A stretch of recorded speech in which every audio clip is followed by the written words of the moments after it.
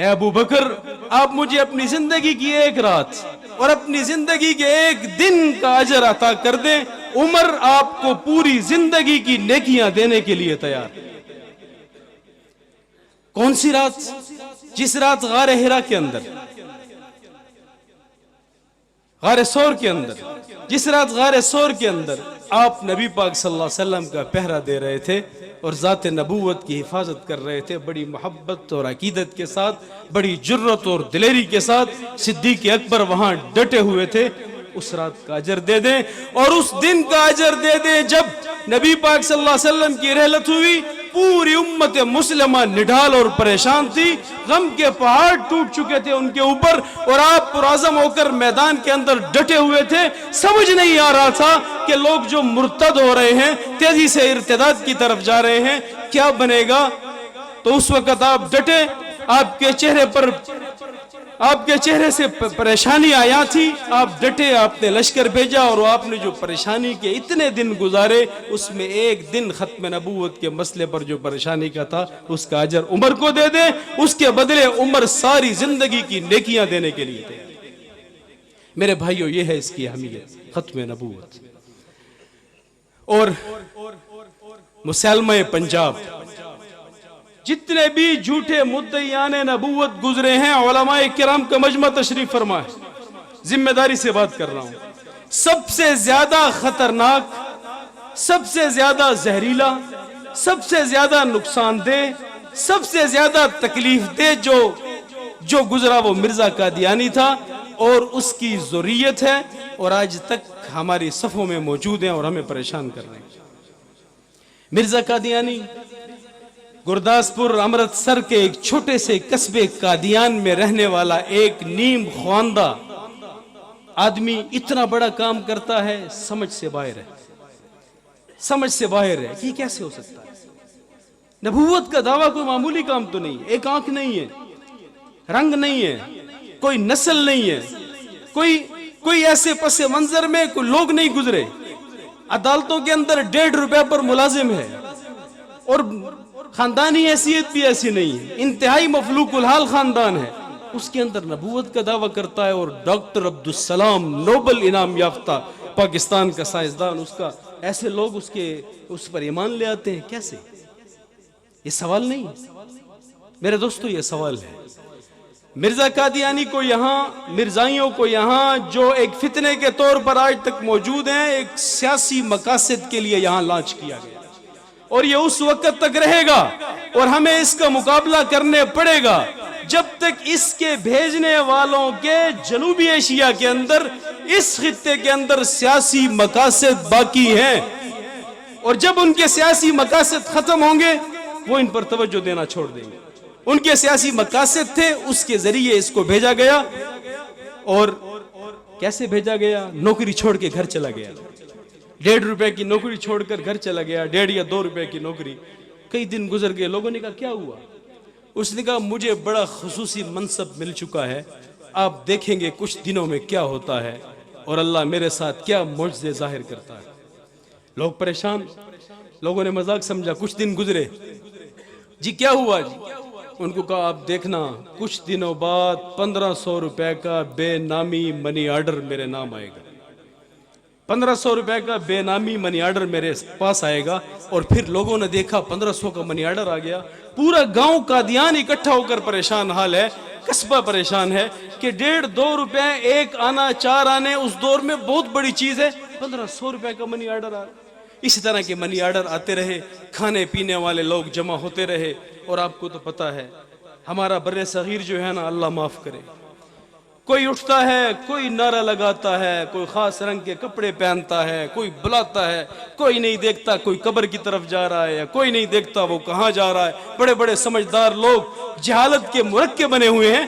یہ ہماری اس مٹی، یہ ہماری اس مٹی کا وصف ہے، تو انہوں نے بھی اس کو قبول کیا، پیسے بھی آ رہے ہیں، اور پھر اس کے بعد انگریز کی مشینری اس کے ساتھ کھڑی ہو گئی، اور پورے قوم کو الو بنا کر وہ اس وقت سے دعوتیں دیتے آ رہے ہیں، اور مسلسل یہی کام کر رہے ہیں۔ مرزا بشیر الدین محمود، مرزا کا خلیفہ اول مرزا بشیر الدین محمود، یہ کس طرح کے لوگ تھے؟ ان کے خلفاء کس طرح کے لوگ تھے. صرف ایک بات سناتا ہوں آپ کو، ساری بات سمجھ آئے گی، آپ کو ساری مرزائیت سمجھ آ جائے گی. مرزا بشیر الدین محمود اس کا بیٹا اور اس کا بڑا خاص معتمد بیٹا، مرزا کے مرنے کے بعد جب خلیفہ بنا، اپنے مریدوں کے اندر بیٹھا ہوا ہے. وہاں بیٹھے بیٹھے کہتا ہے بات سنو، وہ ساتھ والا جو گاؤں ہے اس کے کنویں کے اندر ایک بچڑا گرا پڑا ہے، آؤ میرے ساتھ اس کو باہر نکالیں، آؤ میرے ساتھ اس کو باہر نکالیں. لوگ بڑے ہوئے بھی، حضرت کو کوئی کشف ہو گیا، کوئی مسئلہ ہو گیا، چلو چلو چلو چلو. وہاں ایک مسلمان ٹیکسی ڈرائیور بیٹھا تھا، اس نے اٹھا فوری طور پہ گاڑی کی چابی گھمائی اور وہ تیزی سے گاڑی کو بھگایا. وہ ڈرائیور کہتا ہے کہ میں اس قصبے میں جب گاؤں پر پہنچا تو میں نے دیکھا کہ 2-4 بندے ہیں اور ایک بچڑے کو دھکے مار مار کے کنویں میں پھینک رہے ہیں. بچے نو دھکے مار مار کے کنویں میں پھینک رہے. کہتے ہیں مجھے سمجھ آ گیا. میں نے کہا رکو رکو رکو، مرزا صاحب کہتے ہیں پروگرام بدل گیا ہے. رک جاؤ، مرزا صاحب کہتے ہیں پروگرام بدل گیا ہے. کہتے ہیں وہ رک گئے، انہوں نے بچڑے کو قلعے پر وہیں باندھ دیا. کہتے ہیں میں بھی پیچھے ہٹ کے کھڑا ہو گیا. اتنی دیر میں مرزا صاحب مریدوں کے ساتھ چلے ہوئے آ رہے ہیں اور وہاں جیسے پہنچتے ہیں تو دور سے ہی ان کو اشارہ کرتے ہیں، اس کو کیوں نہیں پھینکا.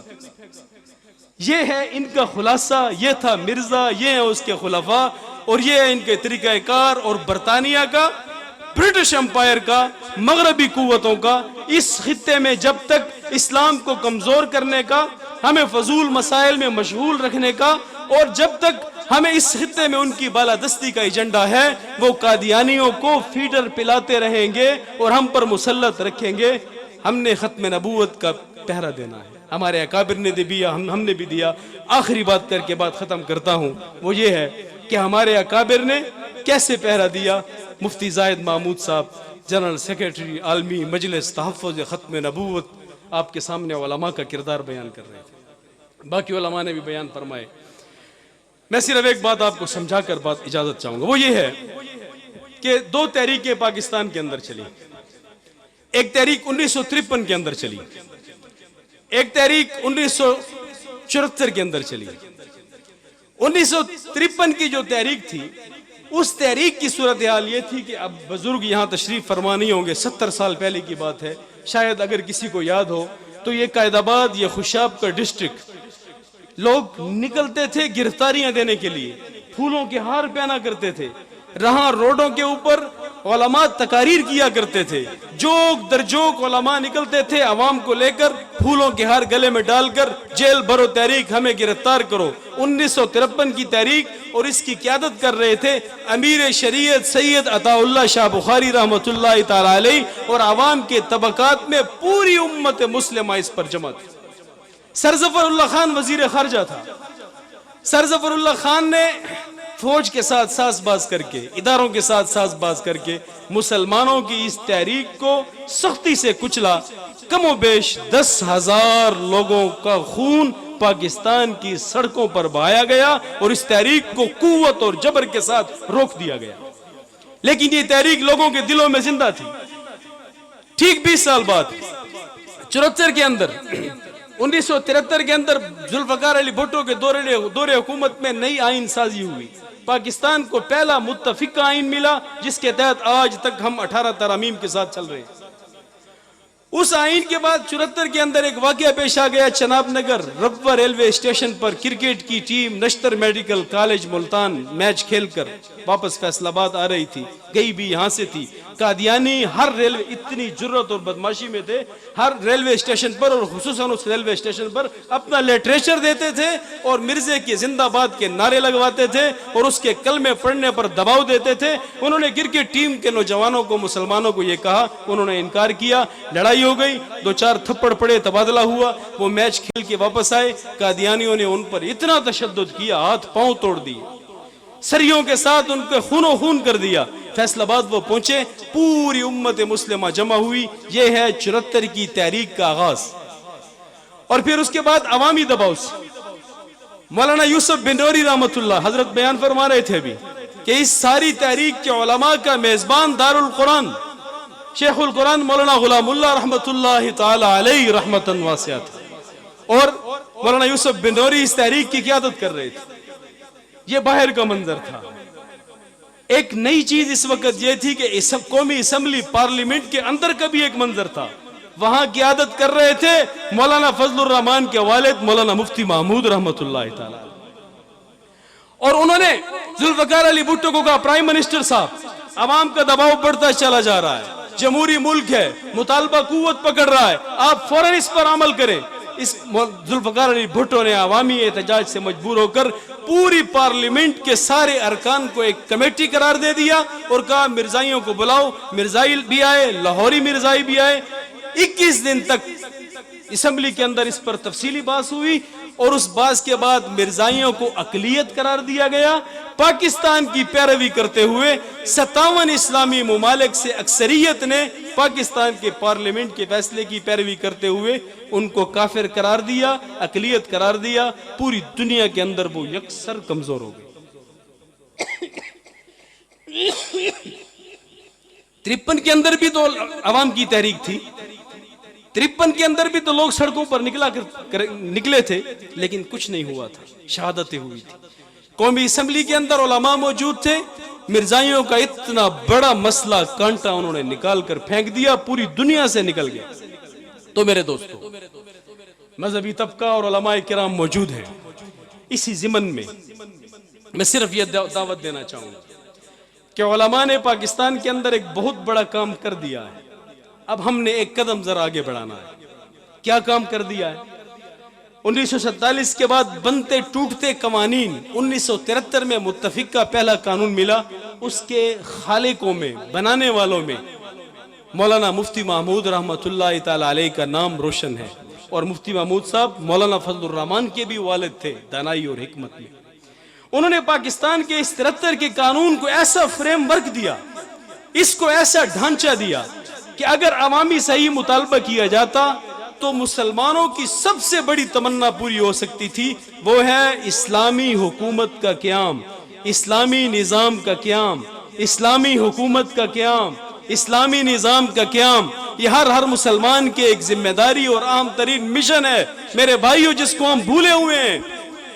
یہ کام جو ہم کر رہے ہیں سارے صحابہ کرام کیا کرتے تھے، صحابہ کرام امامتیں بھی کیا کرتے تھے، صحابہ کرام درس و تدریس بھی کیا کرتے تھے، صبح کے مدرسے میں پڑھتے بھی تھے، اپنے وظائف و اوراد بھی کرتے تھے، ذکر بھی کرتے تھے، تلاوت بھی کرتے تھے، اور سب انفرادی اعمال کرنے کے ساتھ ساتھ جب بھی اجتماعی فریضے کے لیے ان کو پکارا جاتا کوئی ایک بھی پیچھے نہیں رہتا، اجتماعی عمل کو انفرادی عمل پر ہمیشہ ترجیح دیتے تھے۔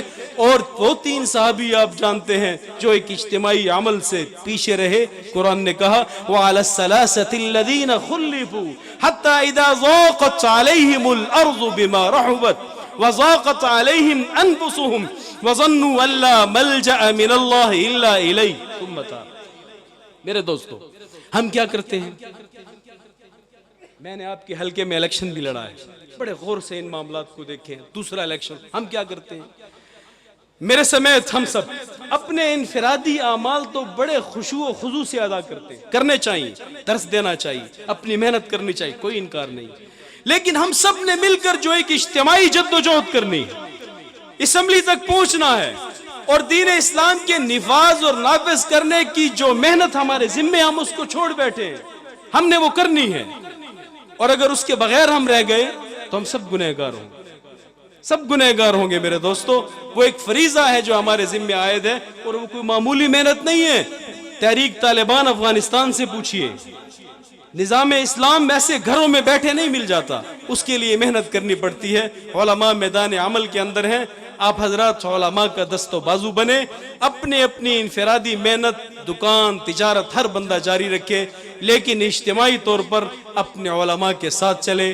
میں آپ کے پاس حاضری دینے کے لیے آیا ہوں، میری حاضری قبول فرمائیں۔ اللہ آپ سب کو جزائے خیر دے۔ السلام علیکم ورحمۃ اللہ۔